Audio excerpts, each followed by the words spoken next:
Bismillahirrahmanirrahim. Assalamualaikum warahmatullahi wabarakatuh. Berjumpa lagi dengan saya Sumadi. Kita lanjutkan tafsir surat Al-Baqarah di kajian tafsir Jalalain ini. Kita akan membahas ayat 11 sampai dengan ayat 13.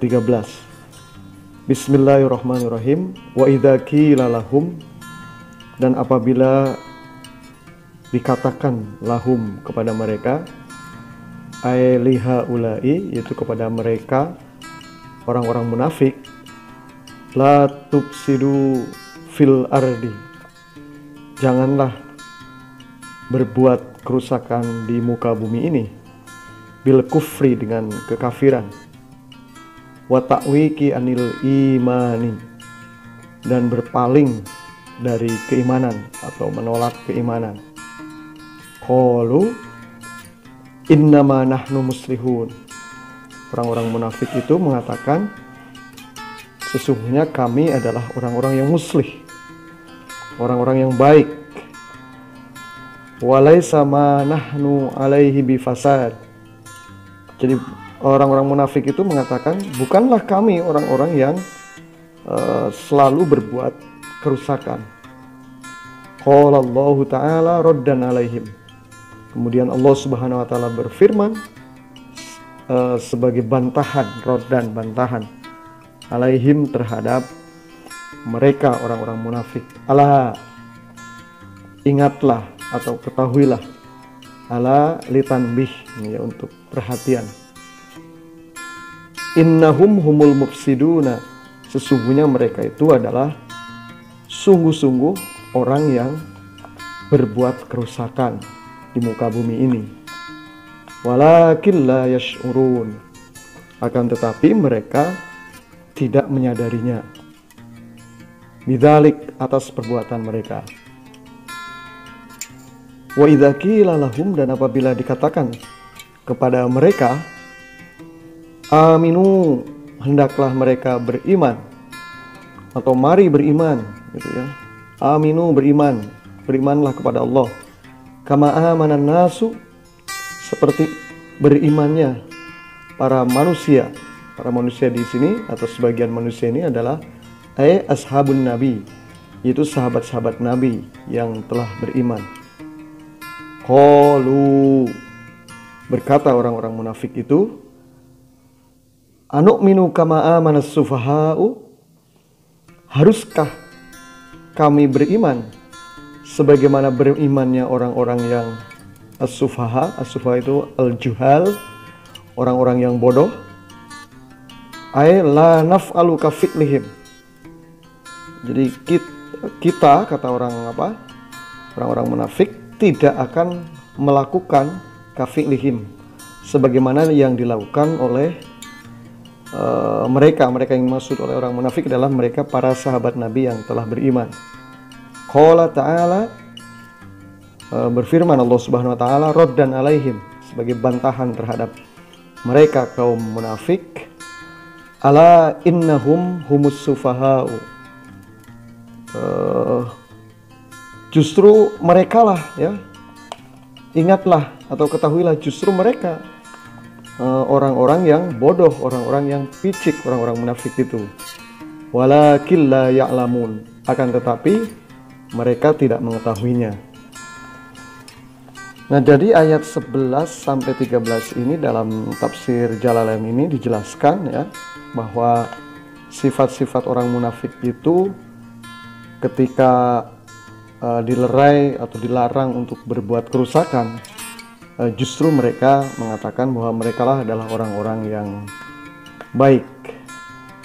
Dalam penafsiran-penafsiran lain, firman Allah Subhanahu wa Ta'ala yang berbunyi wa idza qila lahum la tufsidu fil ardi, itu misalkan dicontohkan kalau ulama-ulama as-salafus soleh menjelaskan, jadi apabila mereka orang-orang munafik itu mengerjakan sesuatu perbuatan dosa, maksiat, ya, kemudian dikatakan kepada mereka, ayo jangan berbuat maksiat atau tinggalkanlah maksiat itu, justru mereka mengatakan ini bukan bermaksiat, ini bukan berbuat dosa, Justru kami berada di jalan hidayah, gitu.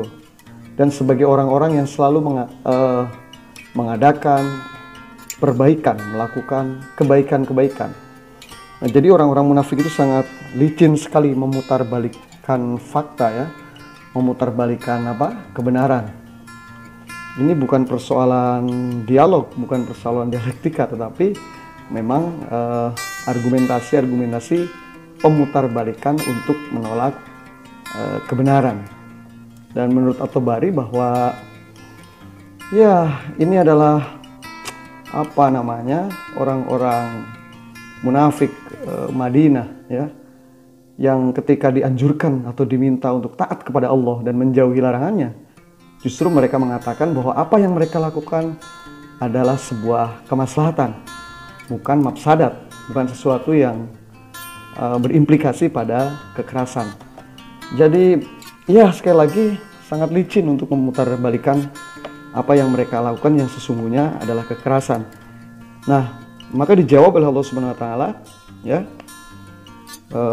Ya, mereka itu justru picik, bohong, dan sesungguhnya mereka adalah orang yang berbuat kerusakan. Walakin la yash'urun, tetapi mereka tidak menyadarinya. Ya, tidak menyadarinya, bagi tafsiran saya adalah sesungguhnya perbuatan-perbuatan mereka adalah perbuatan yang berdampak pada kerusakan. Tetapi, dan itu diketahui oleh masyarakat luas, tetapi mereka tidak menyadari bahwa dampak dari apa yang mereka lakukan itu adalah kerusakan. Mereka tidak menyadari dan orang-orang sudah mengetahuinya. Jadi mereka tidak menyadari perbuatan yang buruknya itu sesungguhnya telah diketahui oleh orang halayak luas, gitu.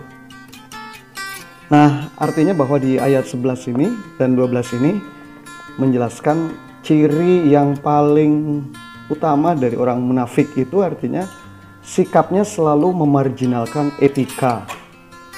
Jadi merusak itu menjadi pilihan terbaik, gitu. Pilihan-pilihan terbaik. Nah, di dunia saat ini juga kita perlu agak miris, begitu ya. Karena akibat dari perbuatan-perbuatan orang munafik itu kemudian terjadilah berbagai kerusakan di muka bumi ini. Sudah diperingatkan, sudah dihukum bahkan, tetapi tetap saja melakukan berbagai bentuk-bentuk kerusakan. Misalkan kerusakan lingkungan di Indonesia yang terjadi antara tahun 2012 sampai 2018 itu melibatkan 11 perusahaan dan kerugiannya mencapai 18 triliun, bahkan bisa jadi lebih lah dari itu, gitu. Nah, akibat dari kerusakan alam ini, ya teman-teman, para santri dan siapa saja di mana berada, di negeri kita menurut data BNPB sampai 16 Desember 2019 itu ada sekitar 3.662 bencana. Dari angka itu 3.586 merupakan bencana hidrometeorologi dengan puting beliung paling tinggi, ya, 1.282 kejadian. Banyak sekali puting beliung di mana-mana. Kemudian ikuti ada banjir, 234 bencana banjir. Kemudian ada longsor, 685 kali terjadi longsor di kita di Indonesia. Dan lain sebagainya, berbagai bencana di kita cukup banyak. Nah, bencana-bencana itu ini baru sifatnya bencana alam, ya. Nah, bencana alam itu tentu dalam berbagai ayat lain juga dijelaskan penyebabnya adalah tangan-tangan jahil manusia, tangan-tangan jahil manusia.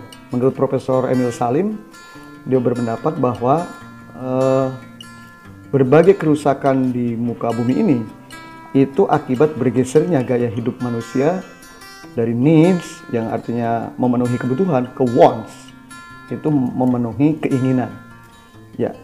Sehingga karena keinginan maka apa saja dieksploitasi. Dan itu juga dalam dunia sains, ya, ada permasalahan sains juga. Jadi menurut E.F. Schumacher bahwa sains pada awalnya adalah untuk pemahaman.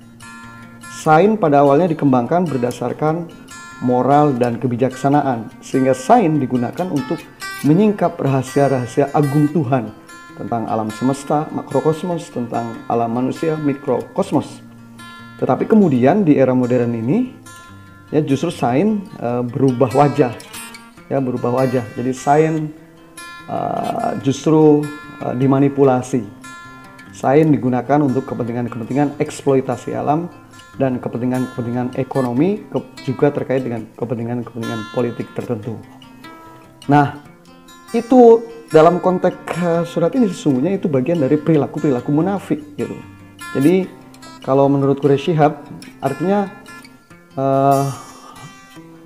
perilaku munafik itu perilaku yang destruktif, perilaku-perilaku yang merusak. Yang merusak nilai-nilai yang tetap, yang harusnya lestari, malah menjadi destruksi di mana-mana begitu. Nah, tetapi bagi saya selain terkait dengan kerusakan alam tadi ya, alam semesta, juga alam manusia. Nah, orang-orang munafik juga membuat kerusakan di alam manusia, misalkan berbagai kerusakan yang diakibatkan oleh korupsi ya. Korupsi itu merusak kesejahteraan umat manusia, khususnya di Indonesia. Misalkan data KPK cukup miris ya, 119 kepala daerah yang terjerat kasus korupsi tersebut, dan itu berasal dari 25 provinsi yang berbeda. Jadi tinggal berapa provinsi lagi yang tidak berurusan dengan KPK. Kemudian juga intoleransi ya, dan rasisme itu juga merusak kehidupan sosial dan tatanan sosial bermasyarakat di Indonesia. Menurut catatan imparsial, selama tahun 2019 itu sudah terjadi 30 kasus ya intoleransi. Dalam bentuk apa? Dalam bentuk pelanggaran kebebasan beragama dan berkeyakinan di Indonesia.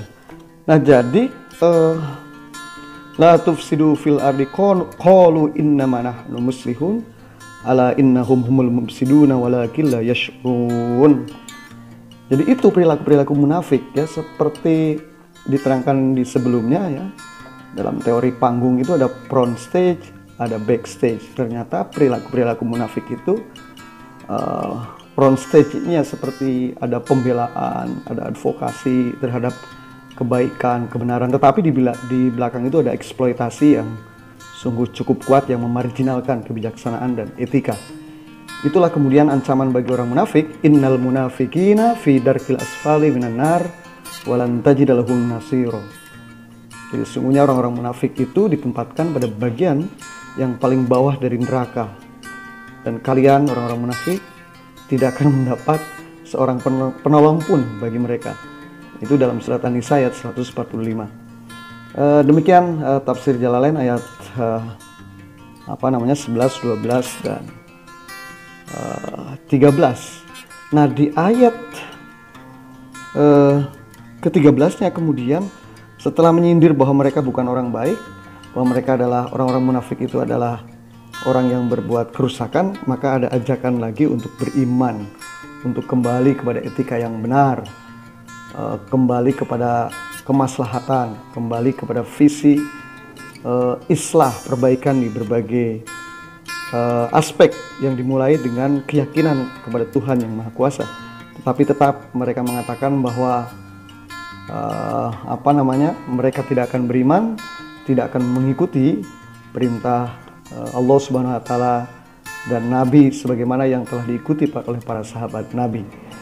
Jadi orang munafik di ayat ini justru terang-terangan juga ya, terang-terangan untuk menolak kebenaran ketauhidan yang Maha Kuasa. Terima kasih. Assalamualaikum warahmatullahi wabarakatuh.